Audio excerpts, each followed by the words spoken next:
여러분 안녕하십니까? 이 시간에는 고린도전서 4장 말씀 중심으로 드리겠습니다. 1절, 2절을 보시면은 이렇게 말씀하고 계십니다. 우리를 그리스도의 일꾼이요 하나님의 비밀을 맡은 자로 여길지어다. 그리고 맡은 자들에게 구할 것은 충성이니라. 5절에 보시면은 그 때에 각 사람에게 하나님으로부터 칭찬이 있으리라 라는 말씀이 있습니다. 우리를 그리스도의 일꾼이라고 1절에서 밝히고 계십니다. 우리라고 하는 것은 예수 그리스도를 믿어서 구원받은 모든 자들을 의미하죠. 하나님을 아버지라고 부르는 자들을 다 말씀하고 있습니다. 우리는 그리스도의 일꾼이라 그랬습니다. 일꾼. 일하는 사람이라는 것은 무슨 일이냐 말이죠. 하나님의 비밀을 맡은 자다. 하나님의 비밀을 맡은 자다. 이 세상의 영원한 비밀은 하나님이 비밀입니다. 우리의 구원이 되는 비밀, 우리의 영원한 복이 되는 비밀이죠. 이 비밀은 우리 모든 사람들에게 다 감추어져 있습니다. 이 비밀을 발견할 수 있는 것은 하나님의 은혜를 입어야 발견할 수 있습니다. 이 비밀이 예수 그리스도가 비밀이죠. 이 비밀을 깨달아야 영원한 소망이 있습니다. 구원받는 자가 됩니다. 이제 우리가 하나님의 비밀이신 예수 그리스도를 이제 깨닫게 되었습니다. 믿게 되었습니다. 이제 섬기게 되었습니다. 우리의 할 일이 있습니다. 이 비밀을 깨달은 자에게 주어진 일이 있습니다. 일꾼이에요. 무슨 일꾼이냐? 이 세상에 예수 그리스도를 나타내는 것이 일입니다. 놀랍죠? 하나님을 나타내는 것이 일입니다. 여러분, 비밀이신 하나님, 비밀이신 예수 그리스도를 나타내는 것이 이것이 우리의 일입니다. 하나님이 우리 모든 사람에게 맡기신 일이에요. 이 일의 충성 여부를 따져서 우리가 이 세상의 삶을 마치고 천국에 가면은 그 수고에 따라서 영원한 나라 천국에서 누릴 영광을 우리에게 각각 행한 대로 주신다고 그렇게 말씀하셨습니다. 그것이 우리들의 일입니다. 예.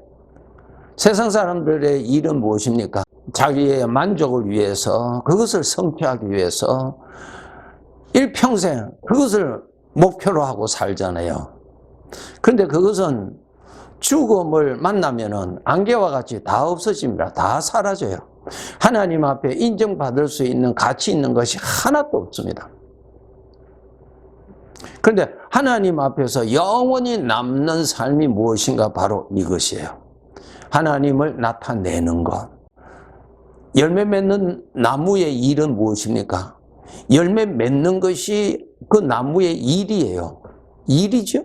예. 하나님께서 우리를 사람으로 만드신 목적이 무엇입니까? 즉, 그 사람의 할 일이 무엇인가 하면 하나님의 형상을 나타나기 위해서 사람을 지으셨다고 기록되어 있습니다.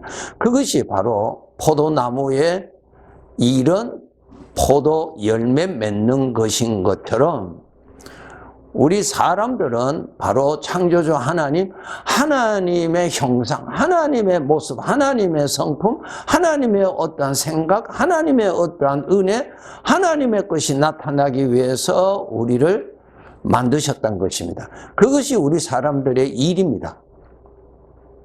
일이에요.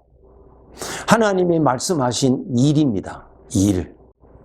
우리 모든 사람이 이 세상에 7, 80년 되는 이 짧은 세상에 하나님께서 인정하시는 일이 무엇인가 하면 바로 그것이에요. 하나님의 형상을 나타내는, 하나님을 나타내는 것이 일이에요. 우리 사람들은 그런데 관심보다도 각자 자기의 어떠한 뜻을 이루고 자기의 이름이 높임받고 대우받고 이러한 것에 우리가 관심을 많이 가지고 있지요. 그런데 하나님은 그런 데 관심이 없습니다. 하나님의 관심에 대해서 우리가 관심을 가져야 할 이유가 무엇입니까? 하나님이 나의 주인이시니까 하나님이 나를 평가하시고요. 그 평가에 따라서 나에게 영원한 삶, 이 세상의 죽음을 지나면은 이제 영원히 살 곳으로 우리가 모든 사람이 갑니다. 그곳에 가서 살 때에 주인 되시는 하나님이 인정하시는 삶을 산 사람에게는 그만한 영광이 주어지죠. 그러면은 하나님의 일을 잘하기 위해서는 우리가 알아야 될 것이 있습니다. 갈라디아서 5장 16절 17절에 보시면은 너희는 성령을 따라 행하라. 그리하면 육체의 욕심을 이루지 아니하리라. 너희는 우리 구원받은 자에게는 하나님의 성령이 함께 계셔서 성령님이 하나님의 것을 우리에게 공급해 주십니다. 하나님의 마음을, 하나님의 생각을, 하나님의 말씀을, 하나님의 능력을, 하나님의 어떠한 것을 공급을 해 주세요. 그것을 내가 누리면은 하나님의 것이 나타나죠. 근데 또 우리가 육체의 욕심이 나옵니다. 죄의 성품, 죄의 것이 나오지요. 죄의 것이 나오는데 죄의 것을 누리고 죄의 것을 누림으로 죄의 것이 나타나죠. 죄인이라는 말은 그 사람에서 죄가 나타나는 것이죠. 이 세상 모든 사람들은 죄인이라고 성경은 말씀하고 계시는데 그것이 무엇인가 하면은 그 사람에게서 죄가 나타나는 것이에요. 죄의 욕심. 네. 죄의 특징이 무엇인가 하면은 하나님이 없다. 이 사상이 죄에서 나오는 사상입니다. 그 사상을 일평생 믿고 누리고 살잖아요. 그 죄에 나타나는 것입니다. 죄. 네. 또 죄의 특징이 무엇인가? 내가 주인이다라고 하는 것입니다. 내가 주인이다. 나 중심으로 산다. 내가 좋은 대로 산다. 내가 옳다고 하는 대로 산다. 내가 선하다고 하는 대로 산다. 거기에는 하나님이 전혀 없습니다. 그래서 우리 사람에게는 우리 구원받은 자일지라도 이 두 가지가 나의 마음에 나타납니다. 성령의 것이 나타나고요. 죄의 것이 나타납니다. 이 두 가지는 서로 대적합니다. 육체의 소욕은 성령을 거스르고 성령은 육체를 거스르나니 이 둘이 서로 대적하므로 너희가 원하는 것을 하지 못하게 하려 함이라. 원하는 것이 뭡니까? 죄가 원하는 것은 무엇입니까? 나를 통해서 죄가 나타나는 것이 죄가 원하는 것이죠. 성령님이 원하시는 것이 무엇입니까? 나를 통해서 성령님의 것이 나타나는 것이 성령님이 원하시는 것입니다. 이제 그 둘 중에 우리는 무엇을 믿을 것이며 누구를 따를 것이며 누구를 누릴 것이냐는 것은 나의 선택에 있는 것입니다. 그래서 우리 하나님의 자녀들은 죄를 믿고 죄를 따라가고 죄를 품고 죄의 것을 나타내면 안 됩니다. 죄는 나를 멸망케 하는 것입니다. 죄는 나를 추하게 만드는 것입니다. 죄는 나를 불행케 하는 것입니다. 죄가 나를 잘되게 하는 것은 절대로 없습니다, 여러분. 죄가 나를 즐겁게 한다. 그거 아니에요. 다 거짓말이에요. 거짓말. 죄는 나를 망하게 하는 것입니다. 죄는 나를 불행하게 만드는 것이 죄의 목표입니다. 그래서 죄의 생각을 따라가면 안 됩니다. 죄의 것을 품으면 안 돼요. 그것이 전부 다 내가 망하는 길입니다. 내가 죽는 것입니다. 내가 멸망하는 것입니다. 내가 추해지는 것입니다. 속지 마세요. 구원받은 우리들은 이제는 하나님이 나타나셔야 돼요. 하나님이 나타나시기 위해서는 내 마음에 나타나는 성령님의 생각, 생명의 생각, 성령으로부터 오는 생각이 있어요. 죄에서 오는 생각인지 성령으로부터 오는 생각인지 여러분이 분별을 하셔야 돼요. 이제 구원받은 우리들 구별받았어요. 이전에는 죄가 나타나는 사람이었지만은 이제는 우리가 성별되었어요. 무엇을 위하여 성별되었어요? 하나님이 나타나시기 위해서 우리를 성별시켜 주셨어요. 하나님을 나타내기 위해서 말이에요. 그러면 하나님을 나타내기 위해서 하나님께서 나의 마음의 생각을 공급해 주십니다. 말씀을 주세요. 내 마음에 나타나요. 여러분, 죄악된 생각들이 내 마음에 나타나듯이 성령님의 것이 나타납니다. 나타날 때 성령님의 것을 믿어야 돼요. 성령님의 것을 따라가야 돼요. 성령님의 것을 내 것으로 삼아야 돼요. 성령님의 것을 누려야 돼요. 그렇게 함으로 인해서 나에게서 하나님의 것이 나타나게 되는 것입니다. 그것이 일이란 말입니다. 그것이 일이에요. 그것이 일이에요. 하나님, 우리를 하나님의 아들이라 부르지요. 하나님의 아들이라는 말은 무슨 뜻이에요? 하나님의 아들이신 예수 그리스도가 나타나는 사람이라는 뜻이에요. 네. 우리를 하나님의 아들이라고 부르잖아요. 우리 구원받은 모든 사람들. 이스라엘은 여호와의 포도나무라 그렇게 비유하셨던 것처럼 구원받은 모든 자들을 하나님의 아들이라고 부르잖아요. 하나님의 아들이라고 하는 것은 하나님의 아들이신 우리 주님의 생명이 나타나는 사람이라는 뜻이에요. 그 생명이 많이 나타나는 자는 열매를 많이 맺어서 주인으로부터 더 칭찬받고 영광을 받게 될 것이란 말입니다. 창세기 4장에 보면은 하나님께서 가인에게 말씀하시죠. 죄가 너를 원한다. 너는 그 죄를 다스리라고 그랬잖아요. 죄가 원한다는 것이 뭡니까? 이 죄가 가인을 통해서 죄가 자기 일을 하고자 하는 거예요. 가인이 하고자 하는 것이 무엇입니까? 동생을 미워하고 동생을 죽이게 하는 것이 죄가 지금 원하는 것입니다. 그것을 다스리라고 그랬어요. 오늘날 우리들도 죄를 다스릴 수 있어야 됩니다. 하나님의 자녀들은 죄의 종이 아니고 우리들은 이제 죄를 다스릴 수 있는 권세를 아버지가 주셨어요. 그러니까 가장 중요한 것은 내 마음에 나타나는 하나님의 것과 죄의 것을 분별하실 줄 알아야 되고, 그 다음에 그 둘 중에 하나님의 것을 누릴 줄 알고 하나님의 것을 따라갈 줄 알고 하나님과 동행할 줄 알아야 하나님이 나타나시는 것입니다.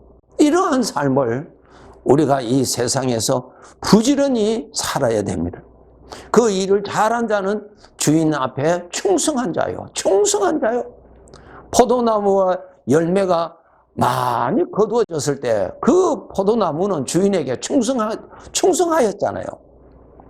열매가 충성의 기준입니다. 주님을 많이 누려야 주님이 나타나죠. 내 마음에 죄를 품지 않도록 노력해야 되고, 죄를 따라가지 아니하도록 노력해야 되고, 주님을 따라가도록 노력해야 되고, 주님의 것을 품도록 노력해야 됩니다.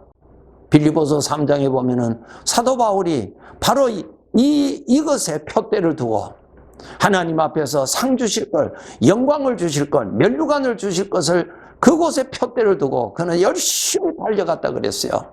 달려갔다가 무엇입니까? 충성했다는 것이죠. 죄의 생각을 품고 누리면은 죄가 나타나는 법이요. 성령님이 주시는 거룩한 은혜를 품고 누리면은 하나님이 나타나시는 법입니다. 욥처럼 범사가 형통할 때도 욥의 입술을 통하여 하나님의 이름이 높임을 받았고, 욥이 큰 어려움을 당했을 때도 욥의 입술을 통하여서 하나님의 이름이 높임을 받았어요. 그 입에서 하나님이 나타나잖아요. 하나님이 그의 삶에서 하나님이 나타나시잖아요.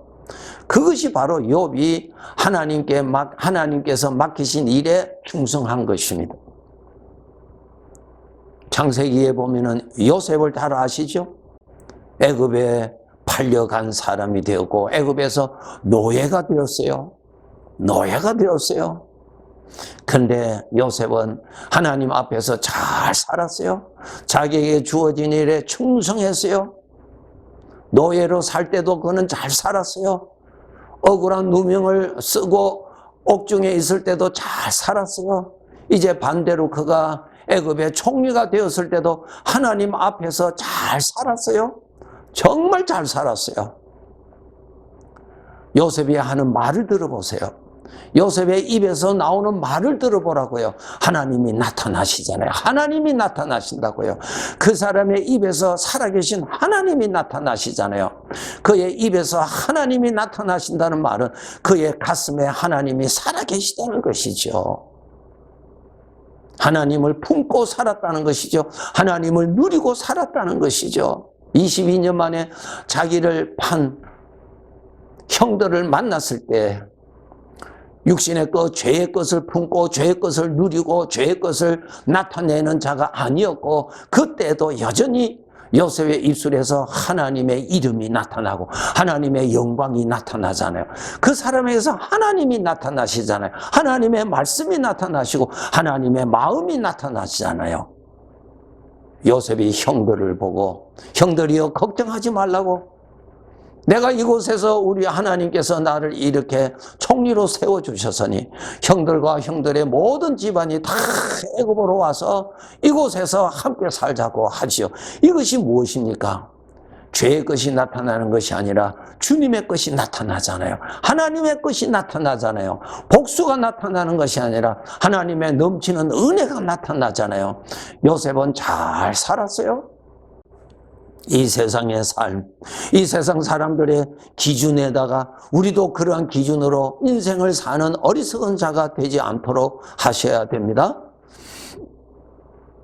하나님께서 나에게 맡기신 일, 영원히 가치 있는 일, 영원히 보람이 있는 일, 그리고 그것이 영원히 살아있는 가치 있는 삶을 쌓아가야 됩니다. 그래서 예수님께서 내 자신을 위하여 하늘에 보물을 쌓아두라고 말씀하셨습니다. 열심히 삽시다. 어렵다고 불평하고 여러분 낙심하고 절망하고 여러분 그것은 하나님 나타나는 거 아니죠. 사망이 나타나는 것입니다. 하나님이 나에게 맡기신 그 일에 충성하는 자로 우리가 살았어요. 주인 앞에 섰을 때 잘했다. 내가 충성히 살았구나. 그렇게 인정을 받고 영원히 누릴 영광을 받도록 오늘도 깨어서 열심히 살아갑시다. 네, 감사합니다.